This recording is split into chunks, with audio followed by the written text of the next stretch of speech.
एक बार 6-7 साल पहले हमारी कथा हुई नेपाल में, काठमांडू में। तो वहां पे एक भक्त हमको मिले। तो कुशा होती है ना, कुशा का एक ऐसा छोटा सा एक बना हुआ था पात्र, और ऊपर से भी कुशा के पात्र से ही वो ढका हुआ था। तो वो लाए, बोले महाराज जी मेरे गोपाल जी के दर्शन करो। तो मैंने वो हटाया, तो उसके भीतर छोटे से गोपाल जी, और उनके अंदर मैंने एक अद्भुतता देखी। छोटे से लड्डू गोपाल, और उनके पाम में एक धागा बंधा था, और उस धागे से गैया बंध रही थी छोटी सी। मैंने की भैया भगत जी इधर आओ। मैंने ये क्या है? तुमने एक तो कुशा के सूखी घास के पात्र में तुमने ठाकुर जी धर रखे हैं, ऊपर से तुमने पाम से गैया क्यों बांध रखी है? तो उनके नेत्र सजल हो गए। बोले महाराज जी हम ज्यादा धनवान नहीं हैं, हमारी स्थिति ऐसी है कि हमको कोई कुछ दे देता है तो हम पा लेते हैं। हमारे मन में ऐसा भाव आया कि हमारी स्थिति तो ऐसी कि 4-4 दिन तक भी कई बार भूखा रहना पड़ता है, पर ठाकुर जी से हमारा बहुत प्रेम है, ठाकुर जी की हम बहुत सेवा करते हैं, पर इनको राग भोग श्रृंगार 3 चीजें प्रिय, हम इनका भोग नहीं लगा पाते। इसलिए हमने भावना रखी है, एक छोटी सी गैया हमको किसी ने दे दी, तो वो गैया हमने भीतर छोड़ रखी है, और हमने लाल जी से कह रखा है जब जब आपका मन हुआ करे तब आप इनका जो है दूध पी लिया कीजिए, और हमें छोड़ के मत जाइएगा, भले ही चाहे गैया के दूध से ही पेट भर लो, हमें छोड़ के मत जाना कभी।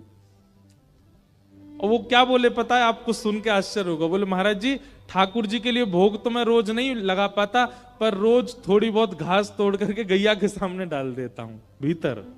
मैंने क्यों? बोले गैया पालेगी तो दूध बनेगा, ठाकुर जी दूध पी लिया करेंगे। मैंने कहा भैया तेरी भावना। हमने कही भाई हो सकता है 56 भोग लगाने वाले को छोड़ के चले जाए, पर तुझे छोड़ के नहीं जाएंगे ठाकुर जी, तुम्हारी जो भावना है। ने एक सी धातु की गैया को वो घास खिलाते ताकि गैया का दूध बने, ठाकुर जी पी ले, और पांव से इसलिए बांध रखी कहीं गैया नहीं भाग जाए। कहीं गैया भाज गई, ठाकुर जी भूखे रह गए, तो ठाकुर जी भी चले जाएंगे।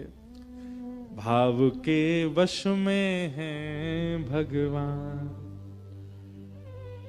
भाव के वश में है भगवान। ठाकुर जी व्यवस्था से नहीं आते, ठाकुर जी आपके धन से नहीं आते, ठाकुर जी आपके रूप से नहीं आते, ठाकुर जी आपकी सुंदरता से नहीं आते, ठाकुर जी तो केवल आपके भाव से आएंगे, रुकेंगे। तो अब मेरे पीछे जो स्वरूप है ठाकुर जी का, गोपाल जी, अभी ये कैसे हैं? ऐसे ही खड़े रहेंगे, लेकिन आपकी भावना सुंदर होगी तो इन 7 दिनों में आपको इनकी पलक झपकते हुए दिख जाएगी। आपकी भावना शुद्ध होगी तो ये इसके अलावा ऐसी मुद्रा में भी दिख जाएंगे। आपकी भावना शुद्ध होगी तो गैया से गले लगे हुए भी दिख जाएंगे। ठाकुर जी कहीं भी जड़ नहीं है, हमारी भावना जड़ है, इसलिए ठाकुर जी हमको जड़ दिखाई देते हैं। ठाकुर जी सब जगह चैतन्य रूप में। वो चैतन्य रूप कैसे दिखे, वो चैतन्य दृष्टि कैसे दिखे, वो कथा सिखाती, वो कथा दिखाती। तो भगवान पहला रूप क्या है? सत्य। और दूसरा रूप क्या है? चैतन्य। और ठाकुर जी का तीसरा रूप क्या है? आनंद। ठाकुर जी आनंद है। अच्छा, मुझे ऐसा लगता है ठाकुर जी को देखने के बाद देखने वाला आनंद रूप में आ जाता है।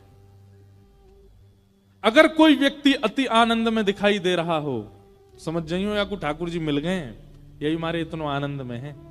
अच्छा, आनंद वाले व्यक्ति का स्वरूप स्वभाव क्या है? बहुत ध्यान से सुनिएगा। सुखी व्यक्ति और आनंदित व्यक्ति, इन दोनों में अंतर क्या है?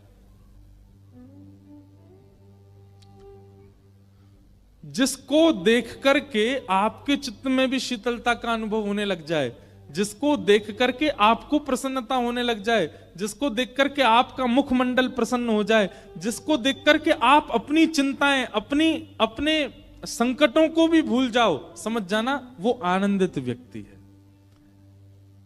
जिसको देखकर के केवल प्रसन्नता हो रही है, बाकी सारी स्थितियां यथावत हैं, वो सुखी व्यक्ति है। अच्छा, दूसरी बात, सुखी व्यक्ति देह से भी ठीक होगा, मस्तिष्क मानसिक भी ठीक होगा, बुद्धि से भी ठीक होगा, दिखने में भी ठीक होगा, तभी सुखी कर पाएगा। पर आनंद देने वाला व्यक्ति वो कई बार स्वयं रोग से होगा, वो कई बार स्वयं पीड़ा में होगा, पर उसकी उपस्थिति आपको आनंदित कर देगी। यह आनंद वाले व्यक्ति का लक्षण।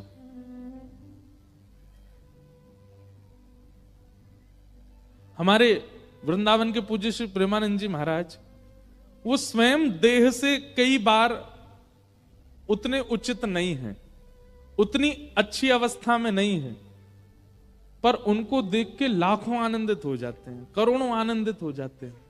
ये आनंददायी व्यक्ति का लक्षण है। भक्तिमती मीराबाई, मैं कथा में बताया करता हूं कि मीराबाई का जब विवाह हो गया तो उनकी ससुराल में संतों की भीड़ होने लग गई। जब तक मीराबाई का विवाह नहीं हुआ तब तक मेड़ता में भीड़ होती थी, संत महात्मा आते थे। और विवाह होने के बाद जब मीराबाई मेवाड़ चली गई तो मेवाड़ में संतों की भीड़ होने लगी। एक दिन मीराबाई के पतिदेव ने जाकर के सब संतों से पूछा, आप लोग मीरा को देखने क्यों आते हो? उसका रूप सुंदर है इसलिए, या वो वस्त्र बहुत अच्छी पहनती हैं इसलिए? तो सब संतों ने क्या उत्तर दिया? सब संत कहते हैं, बोले देखिए आपकी तो वो गृहिणी है इसलिए आप शायद उस रूप को ना देख पाओ, पर मीराबाई की सुंदरता या वस्त्र आभूषण देखने नहीं आते हम। जो भक्ति हमारे मन में तीर्थ जाकर के प्रकट नहीं हो पाती, वो भक्ति मीराबाई को देखने से प्रकट हो जाती है, इसलिए हम मीराबाई को देखने आते हैं।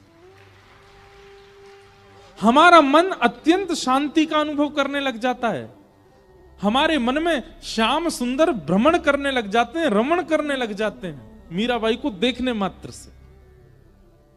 हम सब भूल जाते हैं, इसलिए हम मीराबाई को देखने आते हैं। सुखी व्यक्ति को देख करके आप सुखी हो सकते हो, पर कांस्टेंट सुख नहीं रहेगा, लंबे समय का सुख नहीं रहेगा। लेकिन एक आनंदित व्यक्ति को एक बार देखने के बाद भी आप लंबे समय तक आनंदित रहोगे। ये आनंदित व्यक्ति और सुखी व्यक्ति में अंतर है।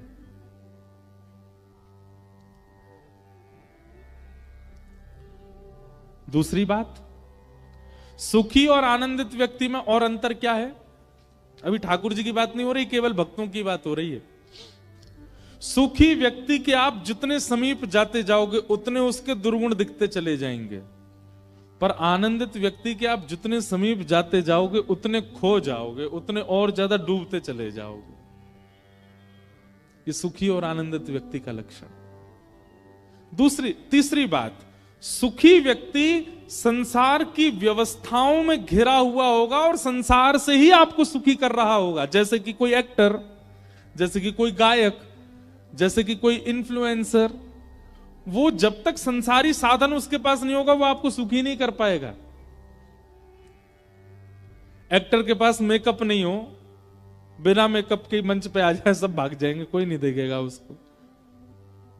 ऐसे ही कोई इन्फ्लुएंसर, उसके पास में अगर संसारी कैमरा नहीं है, वो नहीं है, जो भी होते हैं उनके पास में वो सब नहीं है, तो वो आपको सुखी नहीं कर पाएगा। पर आनंदित व्यक्ति पेड़ की छांव के नीचे बैठेगा, आपको भी बैठा लेगा, आपको वहीं आनंदित कर देगा। उसको संसारी व्यवस्थाओं की आवश्यकता नहीं। सुखी और आनंद। और भैया अंतिम बात, सुखी व्यक्ति जो घोर संसारी है और आनंदित व्यक्ति जो घोर राधा रमण जी का है, वही है आनंद। जो घोर राधा रमण जी का, घोर राधा रमण जी का मतलब चलत कृष्ण, सोवत कृष्ण, उठत कृष्ण, इत कृष्ण, उत कृष्ण, आगे कृष्ण, पाछे कृष्ण, कृष्ण कृष्ण कृष्ण, सब जगह कृष्ण।